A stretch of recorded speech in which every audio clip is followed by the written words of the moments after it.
Bom, então vamos agora para o nosso conteúdo da aula 2, da etapa 2 do EJA. Então, hoje nós vamos ver, então, juros simples, progressão aritmética, a progressão geométrica também, depois elas aparecem aqui como PA e PG, e razões trigonométricas. Dentro de juros simples, então, qual é o nosso objetivo com essa aula e quais são as habilidades da BNCC que espera-se que os alunos consigam alcançar? Então, vamos lá.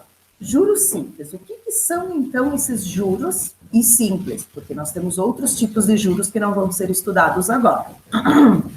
Então, juros simples é uma remuneração dada a alguém pela aplicação do seu capital, do seu investimento, do seu dinheiro, né, por um determinado período.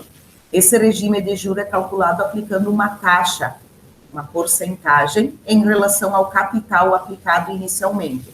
É muito utilizado no dia a dia, quando emprestamos dinheiro a outra pessoa, por exemplo. E o nosso dinheiro que fica aplicado na poupança, por exemplo, ele também gera um juro, tá? A expressão matemática utilizada para o cálculo da situação envolvendo juros simples é a seguinte. Então, a partir de agora, qualquer que seja a pergunta que se refere a juros simples, nós vamos envolver sempre os dados aqui dentro desta fórmula. J igual a C vezes I vezes T. Esse asterisco é porque é vezes, tá?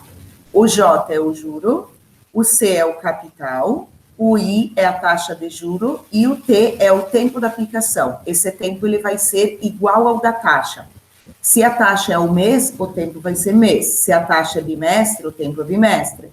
Se é trimestre, trimestre, semestre, ano, assim por diante. Então, eu tenho que ter na mesma unidade esses dois aqui para podermos fazer os cálculos. Então, eu vou fazer uma anotação aqui, eu vou colocar mesmo valor no sentido de ano, mês e assim por diante, tá? Então, aqui tem que ser dentro da mesma unidade de medida, tá? Unidade de medida, digamos assim. Se um é ano, o outro também vai ser ano. Eu tenho que ter as duas iguais, senão eu faço uma transformação. Calculei o juro. E aí? Pode ser que apareça a palavra montante. Montante é o M. O que é o montante? É o meu valor final. Quer dizer que eu pego o capital que eu investi, eu somo com os juros que eu achei aqui, eu vou ter o meu montante final. Então, montante, que é o valor final, é o capital mais os juros. Então, essas duas fórmulas vão ser muito utilizadas, tá? Um exemplo, então, aqui. Qual é o valor do montante? Então, eu sei que montante é o M, produzido por um capital. Capital eu sei que é o C, de 1.200, aplicado no regime de juros simples, que é o que nós estamos estudando, a uma taxa mensal, já diz que é mensal, taxa é o I, 2%. Então, o I é 2% ao mês, AM, tá? Que é para a gente saber que depois o tempo é mês. Durante 10 meses, o T é 10 meses. Então, veja o que eu falei antes, ó, se aqui é o mês, aqui também tem que ser meses, senão eu não posso usar na conta. Então, tirei todas as informações, o capital, blá, blá, blá. Vejam que ali fala do I, o I, 2%. Então, o que a gente já aprendeu de porcentagem é que, sempre que tiver o símbolo por cento, eu vou dividir por 100. Se eu fizer 2 dividido por 100, eu vou encontrar 0,2, 0,02. Esse é o valor que eu vou usar na fórmula. E aqui está a fórmula, então. Primeiro, para achar o juros. Capital, 1.200, vezes o I, 0,02, vezes o tempo 10. Multiplicando tudo isso, nós vamos encontrar o valor dos juros como sendo R$240. Eu quero um montante. A pergunta era qual é o montante? Eu sei que a fórmula do montante é capital mais os juros, então eu vou pegar os 1.200 de capital mais 240 dos juros.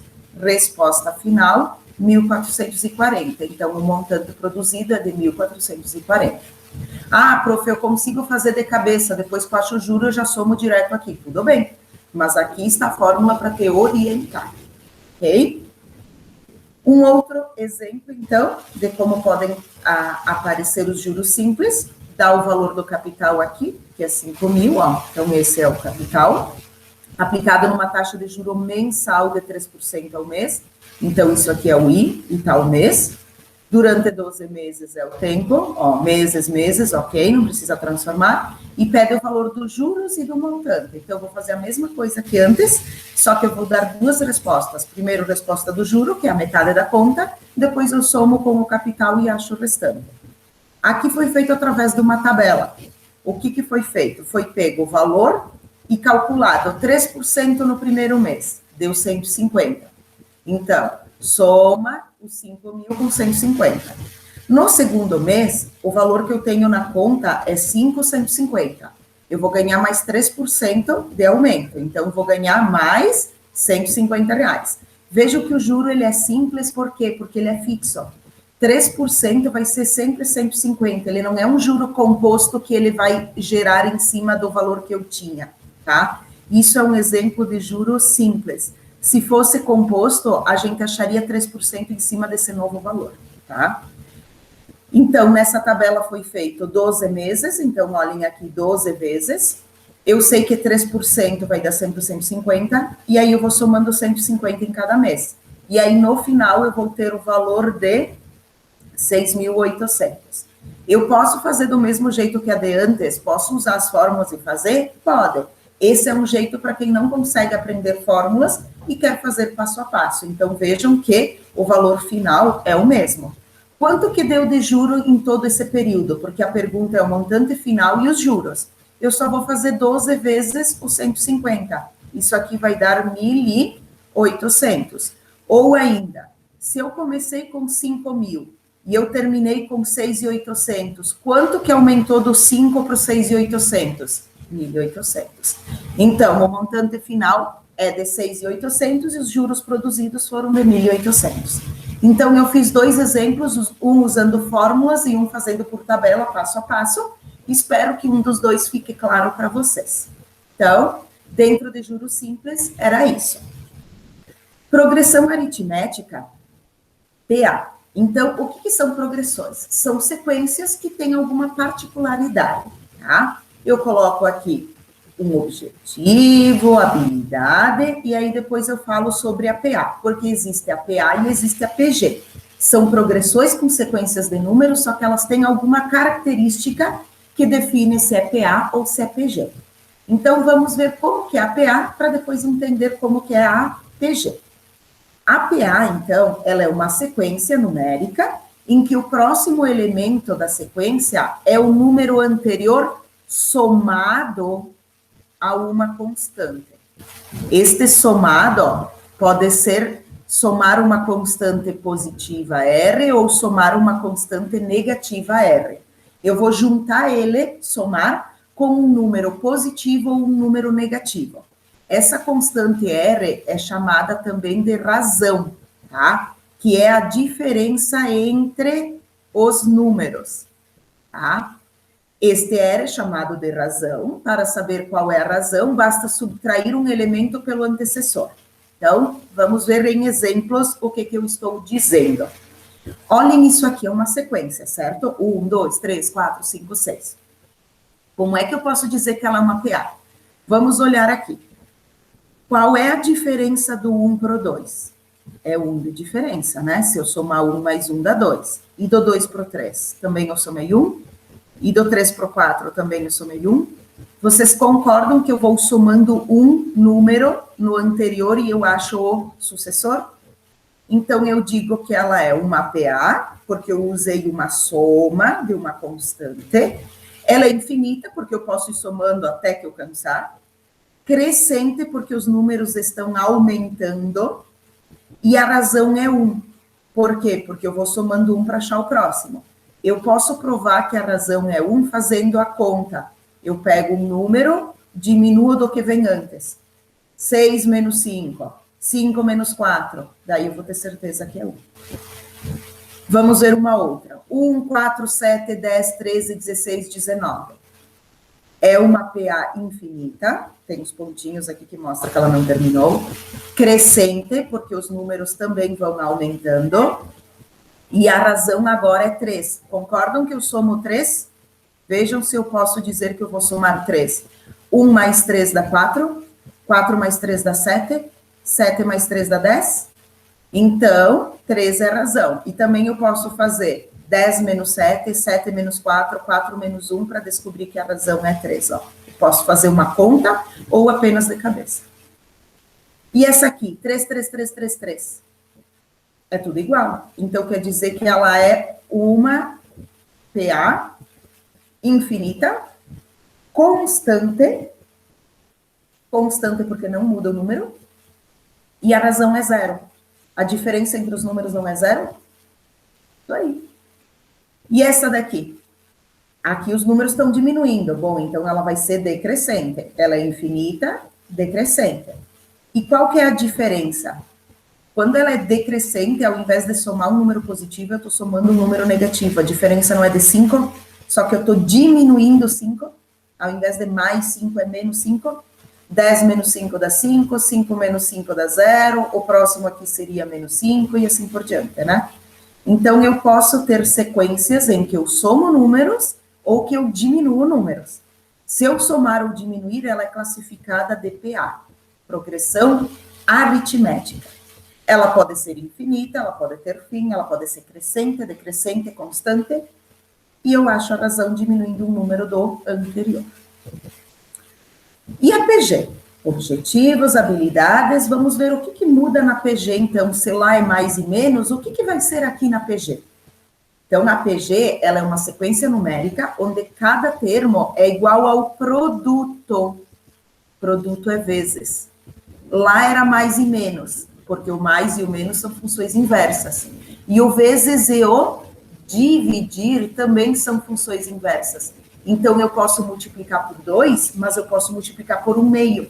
Multiplicar por 1/2 também pode ser considerado dividir por 2, por exemplo. Então, aqui eu tenho as multiplicações e as divisões que podem aparecer. Aí ela é PG, a diferença entre eles é uma constante, né? E eu posso encontrar fazendo uma divisão ou descobrir quem vezes quem. Então, olhem para cá. Se eu disser que do 1 para o 3 soma 2, pensando na razão de antes, né, na PA, 1 mais 2 dá 3, mas 3 mais 2 não dá 9. Então, não pode ser PA, ela tem que ser PG. Então, o que eu vou fazer? Eu vou descobrir por quem que eu multiplico 1 para dar 3. Ah, vou multiplicar por 3. E 3 vezes 3 dá 9, e 3 vezes 9 dá 27, e 3 vezes 27 dá 81. Muito bem. Então, é o quê? É uma PG crescente infinita de razão 3. Então, aqui está o 3, que é a razão. Vamos ver essas aqui. Do 1 para o 2, do 2 para o 4, do 4 para o 8, do 8 para o 16. Crescente de razão 2, porque eu vou multiplicar por 2 os termos, né? Essa daqui, por 5, né? Essa daqui, eu vou dividir por 2, ou multiplicar por 1/2. Vocês escolhem se vocês preferem dividir por 2 ou multiplicar por 1/2. E ela é decrescente porque os números estão diminuindo. E essa é uma constante. Tá, mas lá na constante ela podia ser de razão 0. Podia ser. Então, aqui eu posso dizer que ela é uma PA de razão 0 ou ela é uma PG de razão 1. No PA a gente chama R. No PG a gente chama Q, só para diferenciar. Mas vocês podem escrever sempre razão. Então, vejam que aqui, se eu colocasse isso numa prova, vocês poderiam tanto me responder que ela é uma PA de razão 0, quanto uma PG de razão 1. Eu posso estar somando 0 ou eu posso estar multiplicando por 1. As duas estão corretas, tá? Mas eu trago ela aqui dentro da PG, então eu falo de razão 1. Como o de antes eu falei de razão 0, tá? Então, esse era o assunto de PA e PG para vocês terem uma ideia. Uma soma e diminui, a outra multiplica e divide para formar uma sequência. E o último assunto desta aula, então, são as razões trigonométricas. Trigonometria, me lembra triângulo, retângulo, seno, cosseno, tangente e ângulos, tá? Então, vamos lá.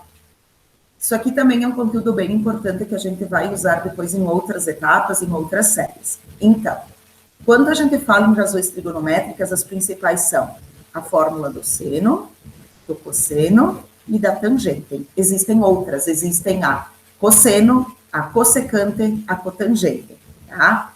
Mas nós vamos ficar dentro dessas aqui, que são as básicas pro ensino da etapa 2 de vocês.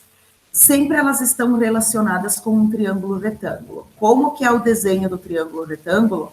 É um triângulo que tem um ângulo de 90, tá? Obrigatoriamente. Por quê? Porque todo triângulo com ângulo de 90, eu tenho oposto ao ângulo de 90 um lado maior, tá? Esse é o maior dos lados. Ele é chamado de hipotenusa. E eu tenho outros dois lados menores que são chamados de catetos. Se eu tenho um ângulo aqui no A, o cateto oposto é oposto ao ângulo. E o que sobra é o cateto adjacente. Então, sempre eu tenho que olhar onde é que está o ângulo para saber quem é o oposto do ângulo, quem está no lado oposto do ângulo. O adjacente sempre vai ter sobre ele o ângulo de 90 e um ângulo dado. Ó. É a única reta que tem dois ângulos em cima. Porque esse meu desenho pode aparecer em outras posições, tá? Fórmulas para aprendermos. O seno de um ângulo é o cateto oposto sobre a hipotenusa. Então, se eu quiser saber o seno desse ângulo, eu vou pegar este número e dividir por este. O cosseno, eu pego o cateto adjacente e divido pela hipotenusa. E se eu quiser saber a tangente, eu faço o oposto dividido pelo adjacente. Resumindo, eu sempre vou dividir um número pelo outro, 2 por vez, e conforme os números que eu divido, eu encontro um valor. Ou é o seno, ou é o cosseno, ou é a tangente. Também a gente tem essas na calculadora, a gente pode fazer na calculadora depois, tá? Então, aqui, quando eu trabalho com ângulos, né, eu tô falando ali em seno, cosseno, ó, alguns a gente já conhece que são os mais comuns, que é o ângulo de 30, o de 45 e o de 60. Então, quando eu tenho um triângulo ou retângulo, e eu preciso do seno, do cosseno, do tangente, o meu ângulo é de 30, eu posso usar esses números aqui. 1/2. Quem tem calculadora, pegue a calculadora e teste. Tem uma tecla que é seno e digite 30. Tem calculadora que antes põe o 30 e depois a tecla seno, e tem calculadora que antes vai a tecla seno e depois o 30. Quem fizer pelo celular tem que escolher o modelo de calculadora científica, tá? Se vocês pedirem o seno de 30, vai dar 0,5, então vejam que é a mesma coisa, tá? Que 1/2, 1/2. O cosseno de raiz de 3 sobre 2, vocês vão fazer na calculadora, 3 dividido por 2 é 1,5, tá? Aqui, só que a raiz é só do de cima. Então, é antes a raiz de 3 e depois divide por 2.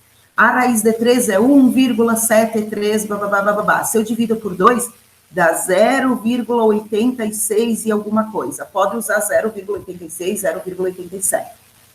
E aqui, a tangente é raiz de 3 sobre 3. Não é para fazer 3 dividido por 3, 1 raiz de 1. É antes a raiz, só do número de cima, e depois dividido por 3. Então, raiz de 3 é 1,72, divide por 3 vai dar 0,57, aproximadamente.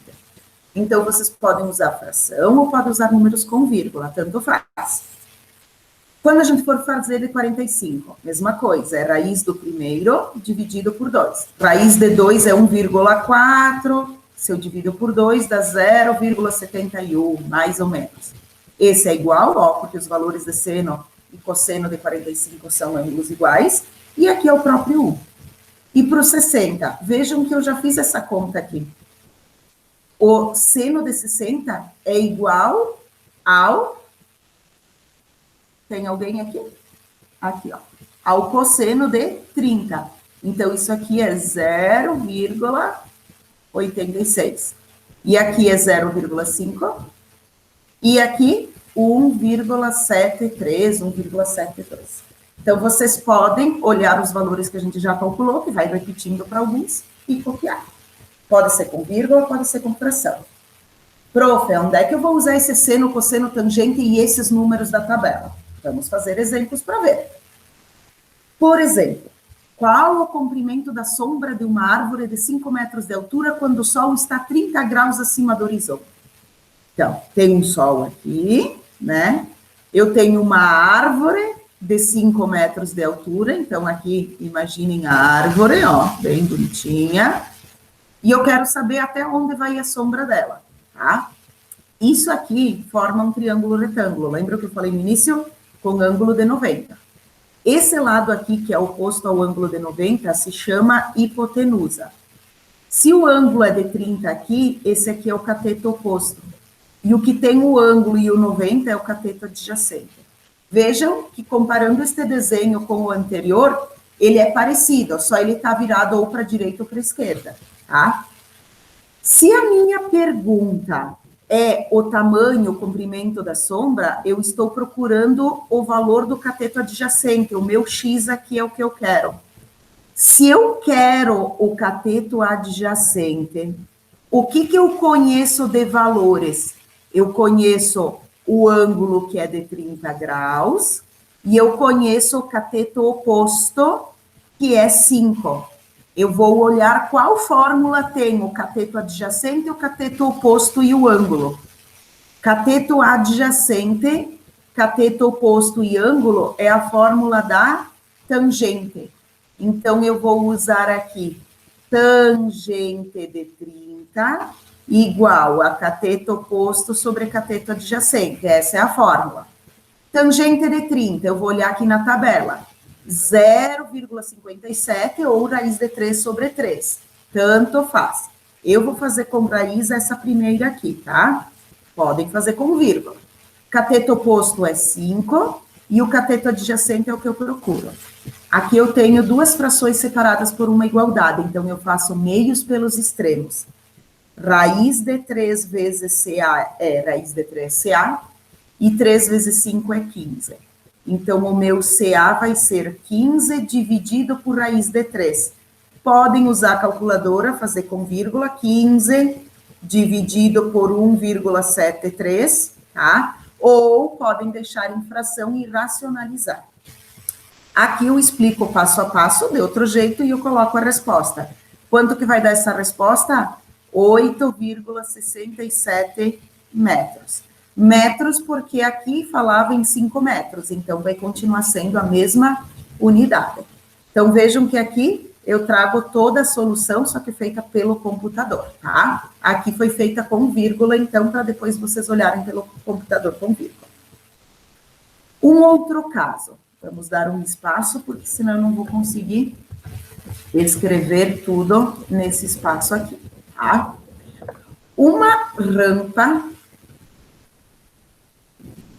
se eu arquivo, consigo salvar como essa imagem, para depois eu não ter problemas de perder esta gravação.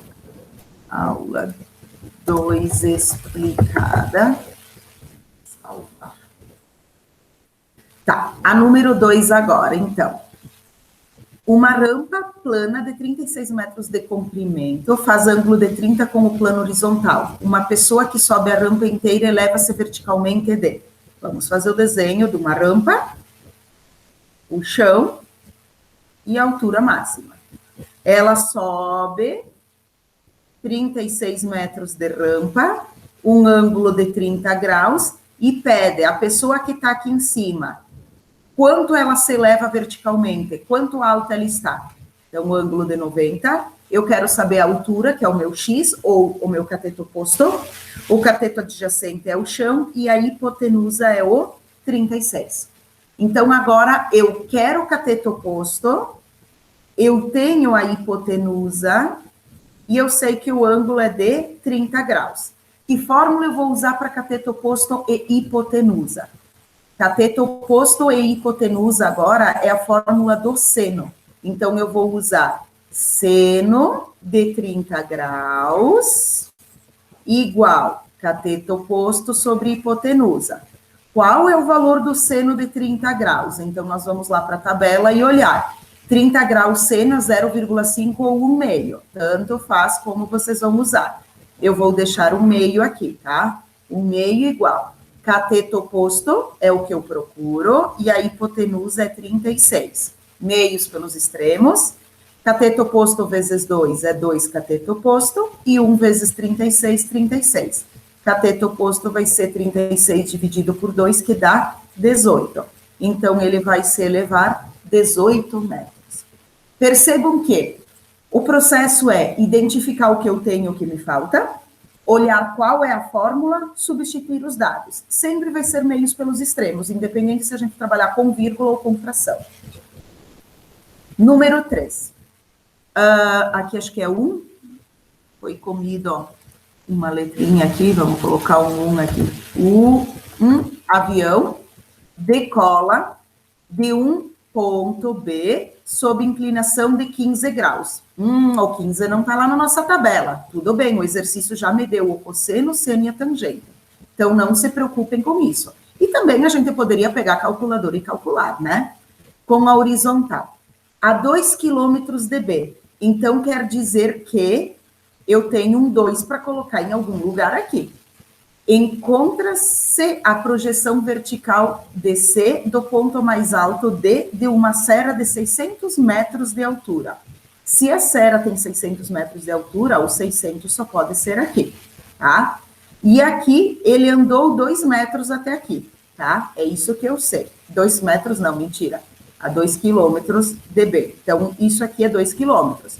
Mas vocês concordam que o 2 quilômetros eu não posso usar porque ele tem que ser a medida de tudo isso, ó. E não só desse pedaço, porque para chegar nos 600 ele tem que vir até aqui. Senão eu teria que trabalhar com esse tamanho aqui, que não me ajuda em nada. É correto afirmar que não haverá colisão do avião com a serra? Será que o avião vai bater aqui, não vai bater aqui? Haverá colisão? Haverá colisão com a serra? Não haverá. Haverá 540 metros de altura. Se o avião decolar 220 metros antes de B, mantendo a mesma inclinação, não haverá. Então, eu tenho... deixa eu colocar para carregar.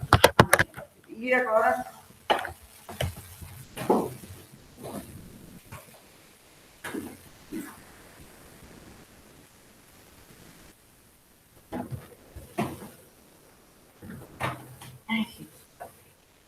Pronto, senão fica sem bateria.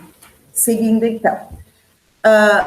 Eu tenho que ver se esse tamanho aqui, com este daqui, com esse 15, eu consigo achar esse valor da hipotenusa aqui, para ver se ele existe, se ele não existe, para depois analisar a situação. Então, o que eu estou me referindo é a hipotenusa. Eu tenho a altura, que é o cateto oposto, que é 600, e eu tenho que o ângulo é de 15 graus. Que fórmula eu uso para cateto oposto e hipotenusa? Cateto oposto e hipotenusa é a mesma fórmula do exercício anterior, é o seno. Seno de 15, porque o ângulo é 15, cateto oposto sobre hipotenusa. Qual é o seno de 15? Segundo os dados do problema, é 0,26. 0,26 igual. Cateto oposto é 600 sobre hipotenusa. Multiplico o cruzado, 0,26 vezes a hipotenusa é igual a 600 vezes 1. Hipotenusa agora vai ser 600 dividido por 0,26. Vamos ver quanto que vai dar isso. 600 dividido por 0,26. Dá 2.300... Opa! Vamos apagar aqui que eu saí até de estrada. E apagando aqui e volta para cá. 2.307,69. O que essa hipotenusa quer dizer? Que, mantendo este ângulo aqui, tá? Quando o avião chegar aqui, ele vai ter percorrido uma distância de 2.307,69, tá? É o tamanho total aqui desta linha. Então, eu posso dizer que ele não haverá colisão com a serra, porque eu consegui achar um tamanho aqui, um valor que existe, que é natural, né? Que ele ande um pouco mais que 2 quilômetros, né? Porque ele já tinha andado 2 até aqui, ele vai ter que andar um pouco mais. Se essa resposta tivesse dado menos do que 2 quilômetros, por exemplo, né, ele com certeza ele ia bater aqui dentro, tá? Então, letra A, não haverá colisão do avião com a serra. E número 4 e último, eu trago duas letras A e B, aonde eu peço seno, cosseno, tangente em cada caso. Então, vamos ver. Eu preciso calcular as três coisas. Aqui está o ângulo. O ângulo é chamado de alfa, tá? Então, como é que eu acho o seno de alfa? A fórmula do seno, a fórmula do cosseno e a fórmula da tangente do alfa. Aqui também, o seno de alfa, o cosseno de alfa e a tangente de alfa. Para isso, o que eu preciso lembrar? Para achar o seno, eu faço cateto oposto sobre hipotenusa. Aqui está o ângulo de 90, tá? Então, o seno é cateto oposto sobre hipotenusa. Posso dividir por 5 e deixar a resposta assim. O cosseno é o cateto adjacente sobre hipotenusa. Veja que a gente não conhece o cateto adjacente, nós temos que descobrir ele, tá? Como é que a gente descobre o cateto adjacente? Existe uma fórmula chamada teorema de Pitágoras, que eu só posso utilizar ele quando eu tenho um triângulo retângulo. É hipotenusa ao quadrado, cateto ao quadrado, mais cateto ao quadrado. Neste caso, então, da letra A é 25 ao quadrado igual a 15 ao quadrado mais o cateto adjacente ao quadrado. Quanto que é 25 ao quadrado? 25 vezes 25. 625. Igual. E quanto que é 15 vezes 15? 225.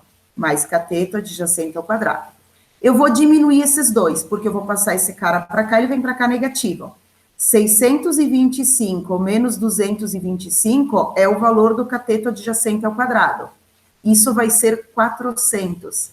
Como é que eu descubro quem é o cateto adjacente? Esse 2 passa em forma de raiz, então é só fazer raiz. Raiz de 400 é 20.